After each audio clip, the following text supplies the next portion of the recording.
to record. All right.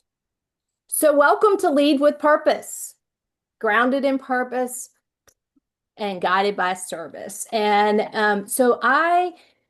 when President Kim asked me to be her leadership chair, I was so excited because I enjoy people. I enjoy people succeeding. I enjoy lifting people. It's so great.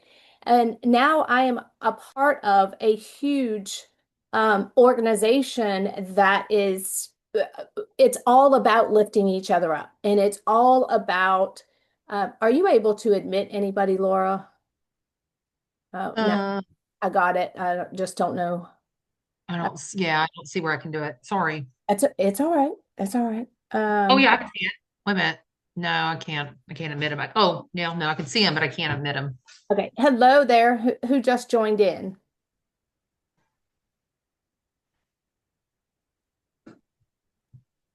I have a 2GL126.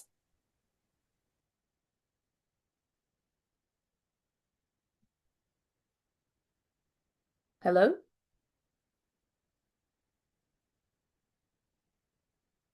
I'm not sure. Um, if you can hear me though correctly, correct? Yes. 2GL126, you're muted. You, okay, No, there you are. Is can you that hear me? yes? Okay, I'm here. All right, it's Janie. Okay. All right, so we're going to keep going. I'll probably have to admit anybody else comes in late. But in any case, this is Lead with Purpose. And this was designed specifically for our department. And it can go for anywhere from all across the country. But West Virginia is near and dear to my heart because obviously that's where we are. And so it's going to be all about the journey that I have been on and how I learned just some things. There's so much more to learn in the auxiliary. And but I'm going to go back to, we're going to start with our mission. So this is the first session of the Lead with Purpose series. We're grounding ourselves in the heart of the ALA, our mission. We're going to explore the four pillars, the legacy of service that we are continuing, and how each program ties back to our core purpose. This session is designed to help participants articulate why we do what we do and how to lead with vision and alignment. In addition to our mission, we're also going to be talking about something equally important, the role of written history. And I know everybody's probably, that written history, but there's a purpose to that written history because if we don't write it, it's gone and people are not going to remember it. So the key takeaways for today are going to be understanding our mission, connecting all programs back to our purpose, understand the importance of written history. There it is again, tips to start preserving your unit's history, and then your alignment and leadership. So here we are. If I want you to ask yourself, if my leadership were a symbol, it would be, and you got to pick one of the symbols on the page. It would be, and why did you choose that? And anyone can jump in. Are we talking? Okay, I didn't know if we were just Yeah. interacting or Yes. mine would be a sunshine because actually I like the little froggy thing over there with the eyeballs going all over the place. But anyways, I'm thinking the little sunshine because even in the darkest times or even when things seem so futile and so like you've exhausted all your resources and you've exhausted, and this goes in your personal life, right? But in everything, the sun always still shines. The sun will still shine. The sun will still come up. So I think that really resonates with me, especially my personal life now, right now as well. But I think in my leadership too, when things kind of seem like they're going awry, guess what? The sun will still come up. I like that. I like that very much. What about you, Jane, Bernice? Well, That was really good, Laura. Well, hi, Jamie. Love you. Um, I'm really thinking perhaps it's not a pretty one, but I'm thinking the eternity symbol Okay. or the eight on its side. Okay. Um, because it's a never ending in many ways. It's never ending for what I am trying to do. And it's also never ending for my learning because I will never stop learning what is needed, what I need to try to be. Um, and I'm sure that that symbol will change many times, maybe within the next week, but it's not stationary. So, I like that, Jane. Thank you for sharing that. And it is true. We are, I want to be a lifelong learner because there is always someone or something to learn from or to learn. And I do appreciate your explanation of that. All right, Bernice, what about you? I agree with everything that everybody said so far. Most days, probably my symbol would be the one on the left, on the left top. That's the way I feel right now. But I probably also would go with the peace sign.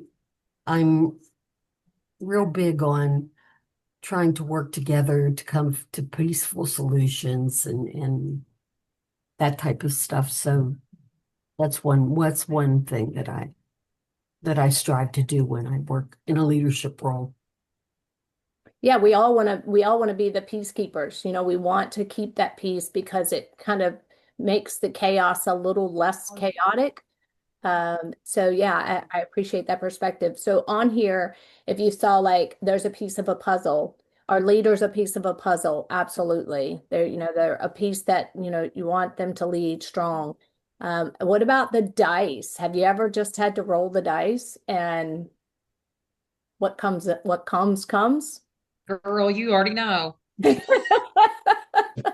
So yeah, and then of course I love the stars, but everybody is a star. You just got to help them see that light, help them turn towards the sun to shine, and the more that we do that with each other, I believe that every single person in this organization is a leader. Their leader style is different. They have it within them to do it, but we have to believe in them and we have to give them that power because it will make change and it will grow our organization and it will strengthen our organization.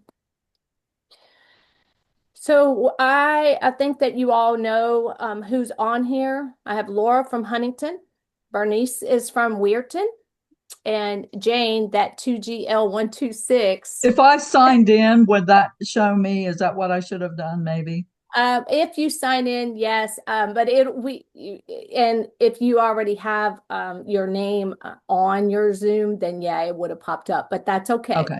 As long as we I'll know. do better next time. Oh my goodness, you Jamie, did you're great. here. That's all that matters, my friend. That's right. It was just I was making sure the 2GL126 wasn't a troll coming along. It was, I thought it was like an AI thing. Like AI is looking for yes.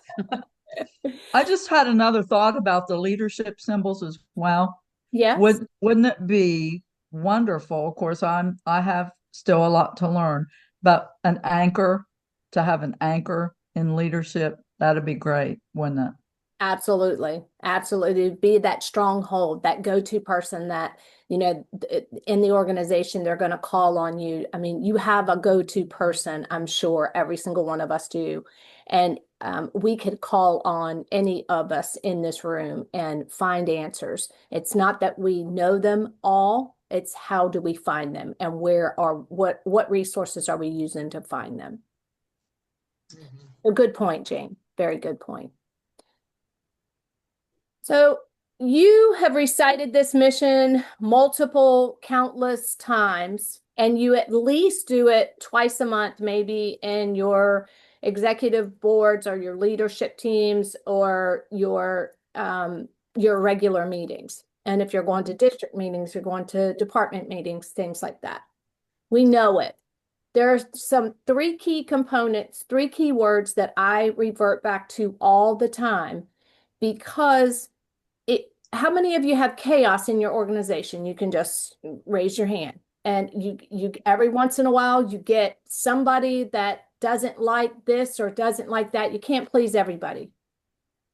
The bottom line is service, not self. Those three words, service, not self. That's the foundation of everything we do. Every single thing we do. And not just in the auxiliary. Outside of the auxiliary and everywhere else that I go, I always consider those three words. And it wasn't until I got into the auxiliary and made it like really understood what this whole mission was about. And I said, service, not self. Mhm. If I am serving, I am making change. I am allowing somebody else to have a meal, to have a safe space, to have a voice, an ear. It's service, not self. And in doing so, it's not the attaboys or the pats on the back that fuel me. It's the endorphins from within that it's like the smiles and tears flow freely when you are in an emotional state of you're not sad, you're just really happy and like these tears flow. So it's all about that service, not self. And we could break this whole thing down, but the let's get to the heart of the mission. It's the heart of the mission. It's not just a motto, it's a compass. It reminds us that every decision we make, every program we plan, and every hour we volunteer is rooted in something bigger than ourselves. It means choosing mission over ego, purpose over position, and impact over recognition. The heart of the auxiliary beats through service. Service to veterans, service to military, to active military, to their families, and to our communities, and to each other. It also guides our decisions. When we pause before acting and ask, does this decision serve others or does it serve me? Mm. We realign ourselves with our mission. Leadership grounded in service ensures that programs meet real needs, not just fill a calendar space. Resources are directed toward impact, not image. Every voice is valued because it strengthens our collective mission. True service leads to sustainable growth when our why stays clear and what and how will follow naturally.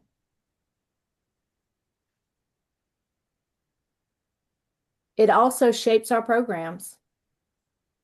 Each of the four pillars of the ALA, Veterans Affairs and Rehabilitation, I never say that flowing off of my tongue.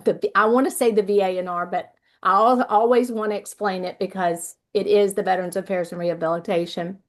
The National Security, Americanism, and Children and Youth, they're all living expressions of service, not self.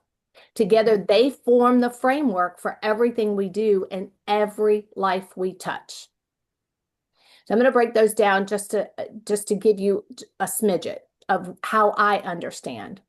The Veterans Affairs and Rehabilitation, this pillar is where service, not self, shines the brightest. It reminds us that our freedom was paid for sacrifice, and our gratitude must be shown through action. When we visit a veteran's home, deliver a meal, sew a quilt, or simply listen to their stories, we're living our mission. It's not about checking a box. It's about healing hearts, restoring dignity, and reminding each veteran that they are not forgotten. So when you're working on your VA&R programming, You could ask yourself, does this program help a veteran feel seen, valued, and supported? If the answer is yes, you're serving from the heart of our mission. In national security, service not self calls us to stand watch over those who stand watch for us. This pillar represents our ongoing commitment to the men and women who serve and to the families who hold down the home front while they do. Through care packages, community awareness, and readiness programs, we show that their sacrifices matter every day, not just on holidays. So the question to ask yourself here is, how does this event strengthen the spirit of service and safety for those protecting our nation?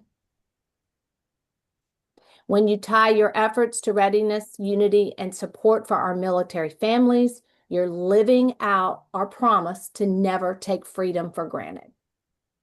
Right. On the Americanism, this pillar is the heartbeat of service, not self in action. It's not about just flying the flag. It's about understanding what the flag represents. It's about nurturing respect and civic pride in every generation.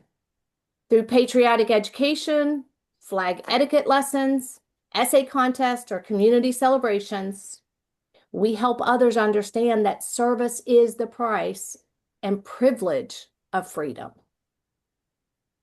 So on this pillar, you could ask yourself, does this activity inspire love of country, respect for freedom, and appreciation for sacrifice?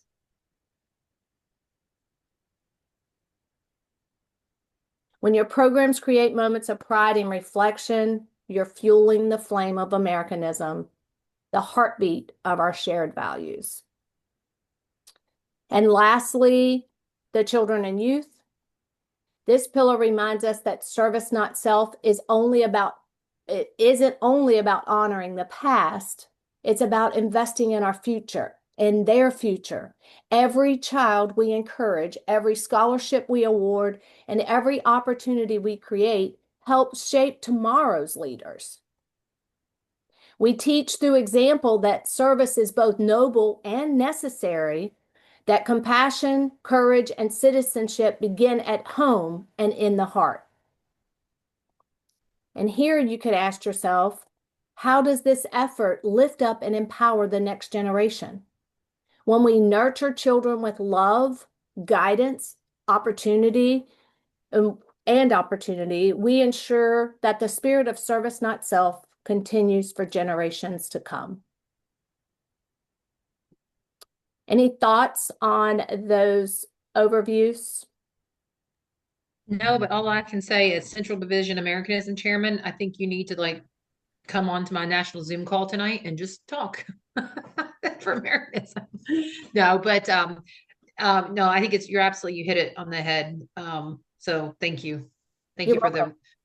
just the refresher why we're doing what we do and why we honor these programs, why they're so important, why they're our pillars. So thank you for that. And that service not self comes right there. It's, Yeah. it's at the heart of all of our pillars. And of course, we have programming under all of them. Yeah.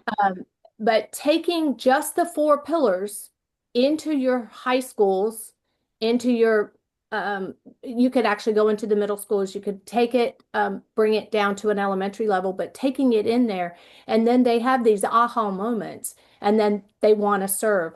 I did this, I took the 4 pillars into the school, and I got the young leaders messaging me saying, hey, we want to help with the trunk or treat, with the block party. And I was like, awesome. They get it, they understand it, and they want to be a part of it. So this is how we can grow our programs. Service, not self. And we're all leading in every single one of these programs. It's not that we just lead in one or we lead here. We're leading our organization to greatness. So it also defines our leadership focus. Service, not self. Leaders who model service, not self, create cultures of trust and empowerment. They listen more, they give credit freely, and lead with humility and clarity. And I have to remind myself a lot. It's not about doing everything yourself. It's about lifting others so that service continues long after you. Leading with purpose means leaving a trail others can follow through mentorship, documentation, and example. So when you plan your next event, your next fundraiser, or any outreach event, you can ask yourself two simple questions. Who are we serving? And how does this reflect the heart of our mission? Those two questions will keep you grounded in purpose and aligned with your why. When our programs are anchored in service, not self, something powerful happens. Unity. Rebecca, can I Yep. stop you? Can you repeat that again? Who are we serving and how? Who are we serving and how does this reflect our mission? Thank you. Welcome. So when all of that happens, unity replaces confusion. Joy replaces burnout. And commitment would replace complacency. People see the difference and they can feel the difference and they feel purpose. They want to be a part of it. And that's what I said. We are building our programs and we're just building our organization, moving it to greatness. That's what leadership is about in the American Legion Auxiliary. It's all about leading with the heart, with mission, and the unwavering belief that service, not self, changes lives. It has changed my life just in the last 5 years of being in this organization. Did you have a thought, Jane? I'm sorry. No, I'm sorry. I coughed. I should have muted. I'm No, sorry. you were all right. I just thought you were raising your hand. It's No. So I want you to know I have done a lot, and I hope that you all have as well, but you do a lot of research back into the auxiliary, and I always want to understand. And I'm a history person, not deep-rooted history person that I want to teach history by any means, but I enjoy where we came from. And I think part of this leadership series is knowing who we are, what's driving us, where we came from, and where are we going. So the legacy of service, not self, and I bullet pointed these for you. After World War I, there was a concern for the returning service members. A group of 20 officers from the American Legion Expeditionary Forces were asked to find solutions. And look at this. Lieutenant Colonel Theodore Roosevelt Jr. proposed creating an organization for veterans, and it became the American Legion. So the purpose of the American Legion, the original mission, was to preserve the memories and incidences of our association in the Great War. Now it's Great Wars, whatnot, but to help veterans reintegrate into their homes. They served as a support group, a social club, extended family for those who had served. They established their headquarters in New York City and launched programs in relief, employment, and Americanism. You see that? Americanism. Then after the Legion's formation, women's groups sought to become its official affiliate. Women who had faithfully served in the war wanted to continue serving in peace. So the Legion decided to build an entirely new organization from the ground up, composed of women mostly closely associated with the Legion members and dedicated to carrying forward Legion activities suitable to women's leadership. See, there we are right there, suitable to women's leadership. So in less than 1 year, 1,342 local units were organized in 45 states. That's huge. And I guess I didn't really I knew that it happened rapidly, but until I was doing the research and saw that, I was like, wow. So it was born women serving with the Legion in peace as they had in war. So the living legacy of service, not self, began, one that continues to grow today. Look, this came from our most recent impact, the total from nationals. The current year, the total impact of volunteer and service contributions. And say this fast, 316,606,226. That's huge. 316 million. And all of you are a part of that. 316,606,226 million. And you help to lead to greatness there. All right, if it will move. So every act of service, every decision you make, it's part of the story you're writing. And I have been asked that, how is it that Unit 23, not that it was winning awards, because I don't look at things winning the award. It was earning it and doing the work. So I've been asked, what did you do? How did you do this? So I did programs with purpose. And when we started looking at the various different things we were doing, and Jane will attest that sometimes we were flying by the seat of our pants, and what started out as a flying by the seat of our pants idea became it exploded into, we had so many things happening and so many different programs that were covered, if you will. But part of it, documenting key events and service projects, the volunteer hours and the member milestones, we had to keep a track. And I was just like, people just keep a diary, give me your volunteer service hours, give me, what you've done. And it had to be consistent. Otherwise, it was very overwhelming at the very end. So I want to give you an example, and this is written and anybody can have it, and we would share, and I can even share our narratives with you, and which we're getting ready to talk about written history, and you'll understand that. So we do programs with service. We took it was called Cookies with Santa. The children got to decorate a cookie. The families were able to get Christmas pictures if they wanted to with Santa. It could be the whole family. It could be just the children. Each one of the children were gifted a gift, and it was valued somewhere around $17 to $20. The stockings that were stuffed full. We had volunteer families to help us stuff stockings for our veterans that were going into the service homes and the care facilities. We also had a way to identify and connect with local families, military families, so that we could do more outreach. So there was so much going on, but there were only 5 volunteers there actively working that event. But it flowed so nicely. We also were able to partner with the local museum.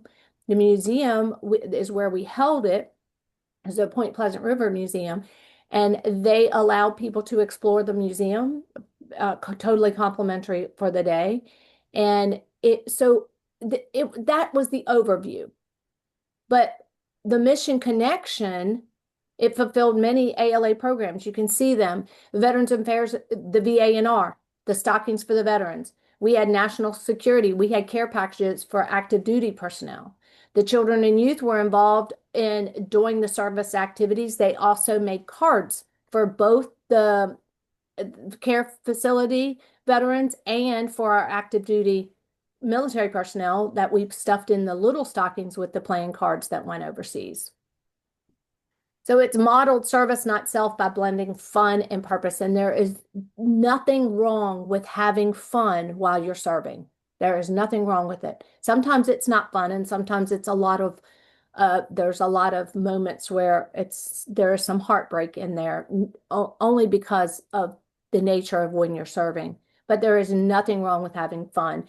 Ask Jane and Linda and Laura. They will tell you that we could have a lot of fun at a meeting. Can I interject here that this program, this particular program, was such a success, we've been asked to do it again. Is that correct, Rebecca? That is correct. And it's actually the 20th of December, I believe is that date. It's a Saturday before Christmas. Yes, it is. It's the 20th. And so the impact of that event. So you want to look at, your overview. What's your connection? What's your mission going into? And then what is the impact? And we engaged 9 military families. We built sustainable relationship with the local community organization. We fostered intergenerational service. We enhanced community awareness of the ALA mission and presence because we were again given a lot of PR from that. And then we built lasting memories and reinforced Unit 23's legacy of service, not self. The key message is one purposeful event, countless ripples of service. When we plan with purpose, every smile, stocking, and cookie becomes part of our story of service and our legacy. So documenting is key, keeping a consistent narrative for your reports, your newsletters, and any future members that come in. And it's great for you to have that book of meeting minutes. Your new members can go back and look at them and try to maybe, catch themselves up to speed. Capturing the heart of your work is not just facts and history. It's not just a formality either. It's building trust. It's honoring your legacy, and it shows other people what's possible when men and women serve together with a purpose. So now everybody likes written history. You like that old quill up there? How many of you like to go back and write with a quill and an inkwell? I would be covered in ink all the time. I think there's a movie about a girl that does that, but I would wear the ink. But in any case, every act of service tells a story worth remembering. When we write it down, we preserve not just events, but the heart behind them. Written history honors those who came before us and lights the way for those who will serve next. Recording our work is service, not self, in another form. It gives the next generation the gift of knowing where they came from.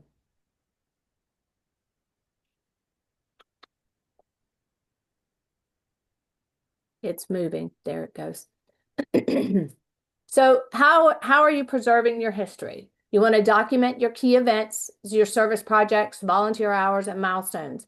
If you don't already have one, we created a service records coordinator who gets everybody's hours, and she knows where what our next event is, and then she does a follow-up to say who worked this, who did this, what were the actual meats of the event or of the project. And then she has it all laid out so that it's going to make the report writing a lot easier at the end of the year. And I know that a lot of people always say, what's so big about the reports? It's huge for the impact. That 316,606,000 something $6 that you were a part of.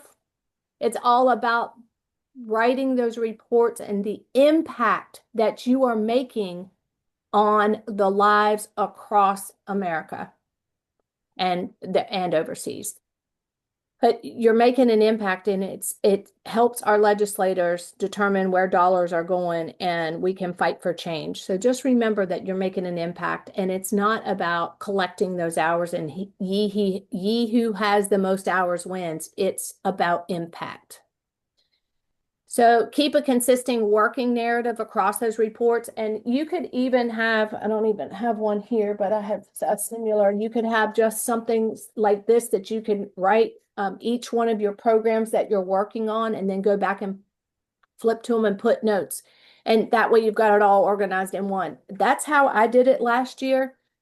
And that notebook is filed away somewhere, and I will keep it forever because it was truly a work of love, labors of love, and true in the mission, straight from the heart.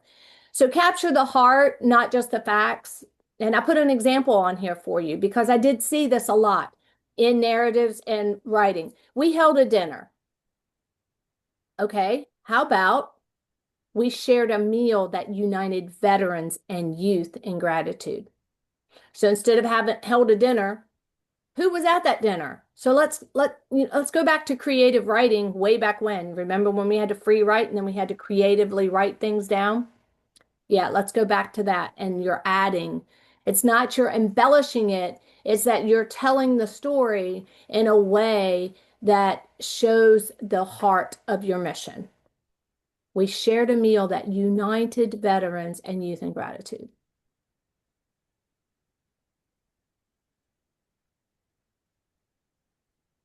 So a few history preservation tools and tips. Like I said before, you could use your history binder or a shared digital file. If you're keeping them digitally, have a shared file where you can have members to put their what they remembered of that event, and some things that you might not recall or you might not see behind the scenes. Then now you have it. You want to assign a historian or designate a scribe for each event. Now, even though you have a historian, your historian may not be at every event. You want so designate somebody to say, can you take the overview picture and write it down, give it to me. Uh, and then that way you have a narrative that you can put together for that event, and then it goes to your historian, which is great for writing the history. And having been the department historian and like digging and trying to be the FBI agent and finding things that were happening, it was tough.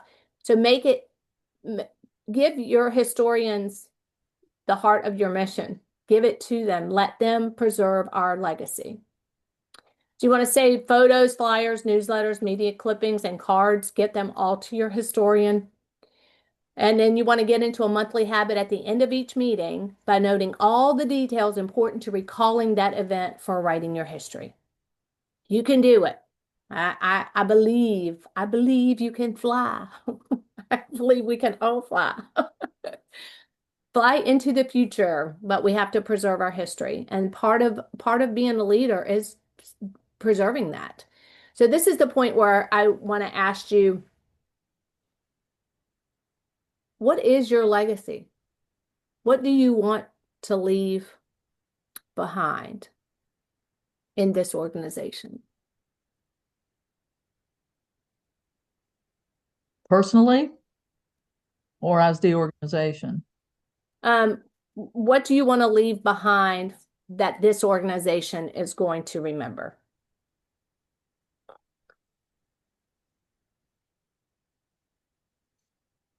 Heart, kindness, inclusion of everyone.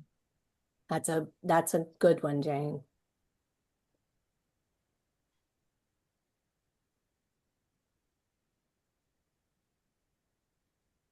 I think it's important to have all this education that you're providing to give to the members who don't attend these type of sessions. I've only been a member for a year and a half or so.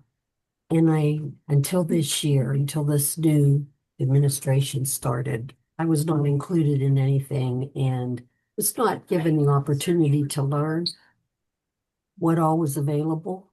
And we're all learning together now in our auxiliary, our particular unit. We're learning a lot about what the auxiliary is capable of doing and the love that goes into it and the service. And I think pharmacy too? I want to pass that education on, and I apologize for the noise. I'm at work. That's okay. We're glad you're here, Bernice. Okay. Bernice, I'd like to say, as the past department president, that really saddens me. But I'm so glad that you feel comfortable sharing that. And Like maybe about. there's so many more of you out there that we're not even aware of, right? Because we And get them all the time from but some thank of you the again doctor's for offices. sharing that, So because I when you were talking, I kept thinking, I just want to leave selflessness. Like I'm I want going my legacy to to, be I'm going up selfless, to the lab right? now, I and didn't then do you can this have for some of her. glory. I didn't Okay, do so I'll this be right for back. what we did or what I did. I did this because I have a passion and a heart for our veterans and for our members, for you, Right. Bernie, the Bernices of the world, right? Of the department, right? That again, it makes me sad, but then I'm very really glad that you felt comfortable enough to share that as well. I know Rebecca and I've had long talks about this type of thing, and we can't. A year is really, as department president in the role that I was in last year, a year really isn't long enough. About probably 9 months in, you go, oh yeah, I figured it out, and you're like, oh, I only got 2 months Mhm. left. You know what I mean? So there's so much. And somebody the other day, I'm like, how do you eat an elephant? One bite at a time. My legacy is going to not be what I did as president in 24, 25. It's going to be all the years subsequent after that. What did I take from that? What did I learn from that? And what did I leave behind? And what can I help the future administrations do and the future leaders and the youth? And so I thank you for sharing that, because I kept thinking selflessness. And you just kind of hit home with that. So thank you. Yes, Bernice. I just think it's so important for the membership to really understand what good Absolutely. it does. And I have to tell you, I have an ulterior motive for being here.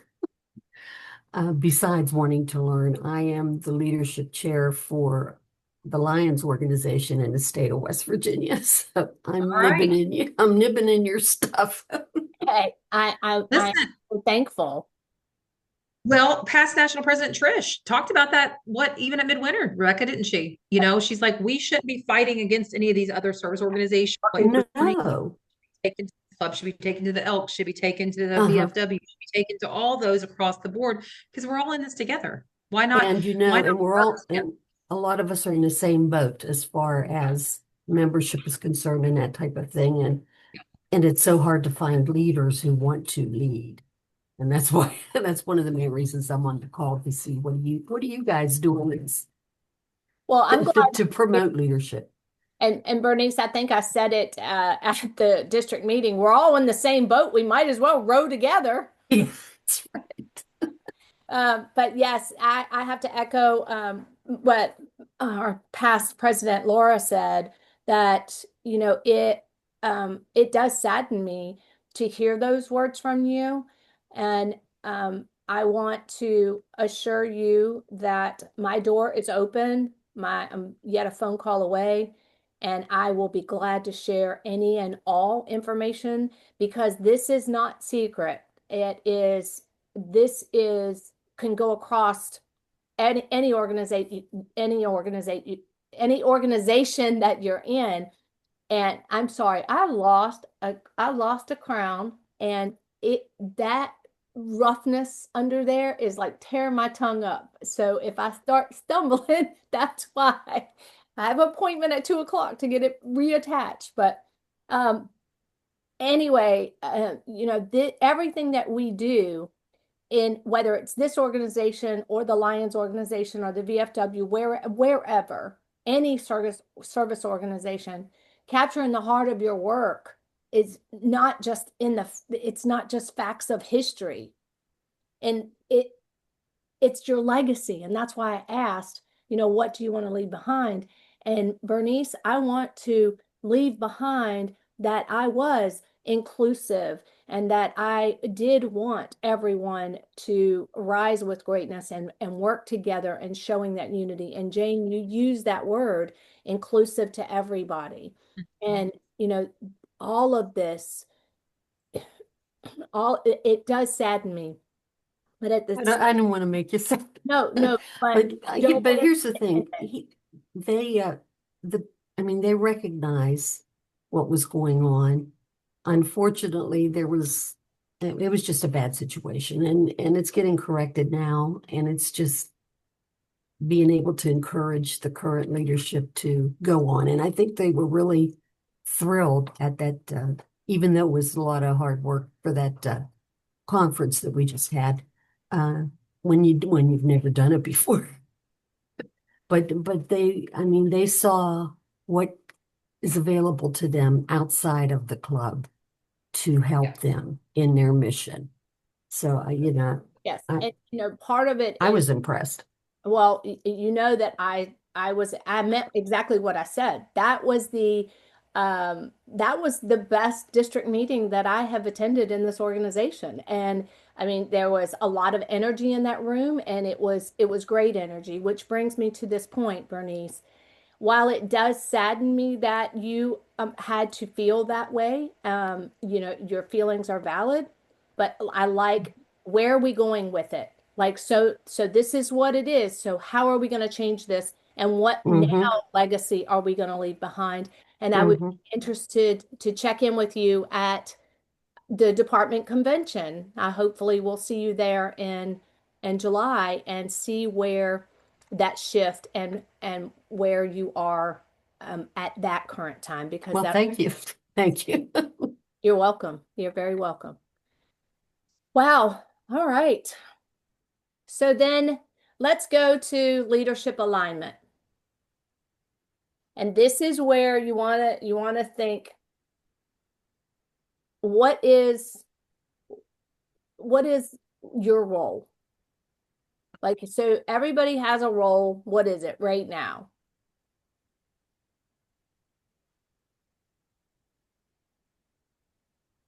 Oh, are you asking us a question to answer you?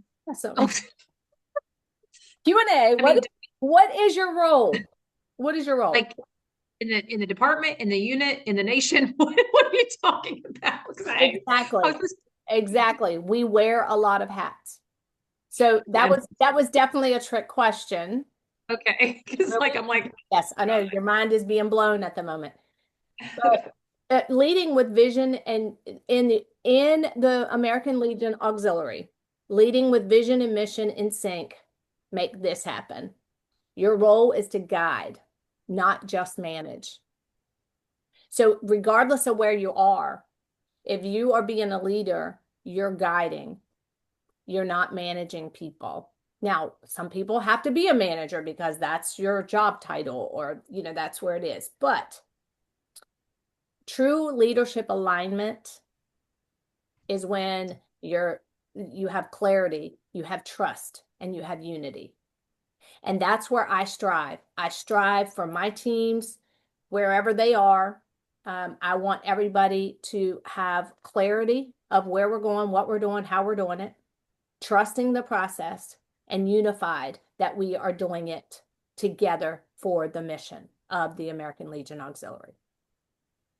So I put an activity on here for you, and try it with your next coming meetings, and maybe you can share after you've had the meeting. You want to ask one or two members, depending on how many members you have.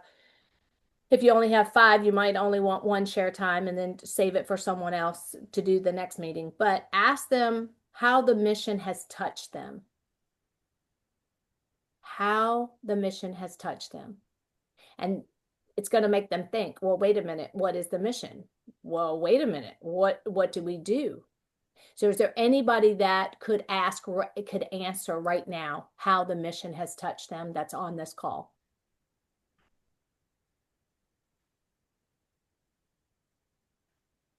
Have to think about it for a minute, huh?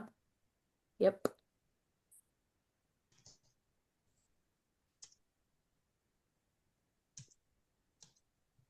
I would like to say, as a leader, and I guess this pertains to our mission, as a leader, I feel like I have done a good job when one of our members shines, when one of our members does more than what they usually do, when one of our members starts coming to meetings more often, when one of our members just gets out there and is in the spotlight way more than they ever used to be. I feel like that's my job.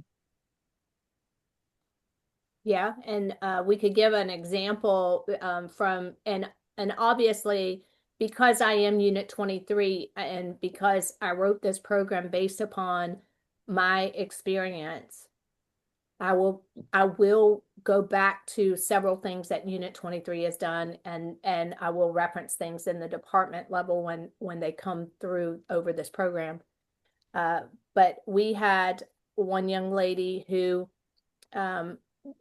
she lives alone, and she comes over to the Legion, but she was not really involved. She was a member, but she was never really involved. And we gave her a purpose when we asked her to carry the colors in the parades. And she carries the American Legion auxiliary flag like it is her job. And she does it with such grace and with a smile on her face.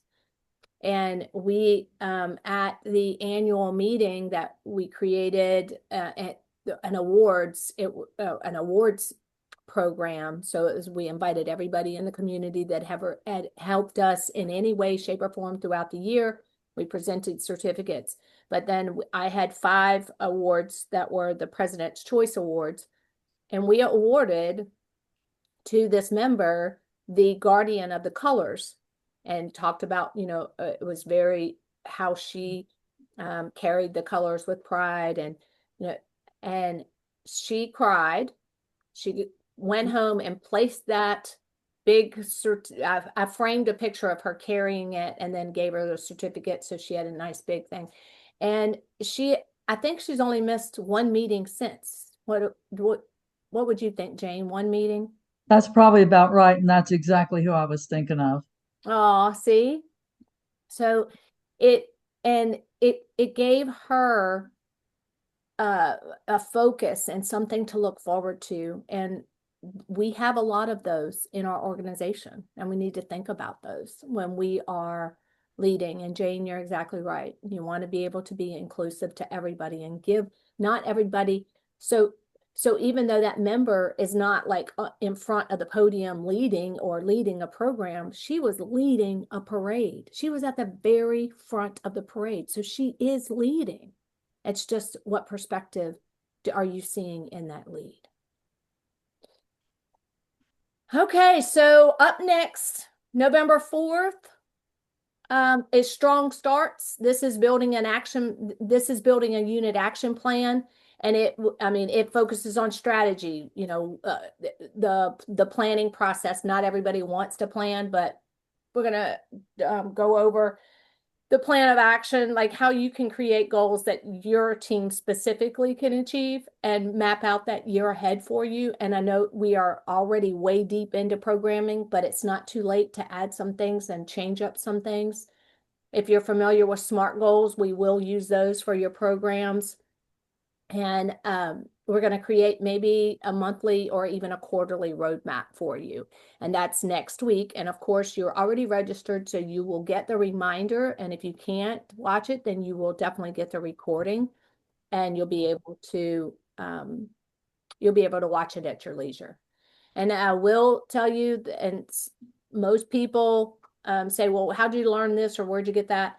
The Legion, who we are, that's on the national website, and also the about and the history, where I found all of those blurbs about the American Legion and how we came about. Those are on there.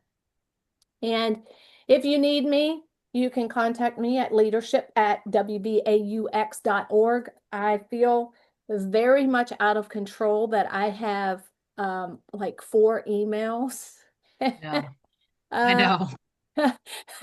But I get it. I understand. But that's also my contact number. If you need to text me, say, hey, what do you think about this? Or what do you think about that? And I am certainly happy to answer, and I'll be that resource for you.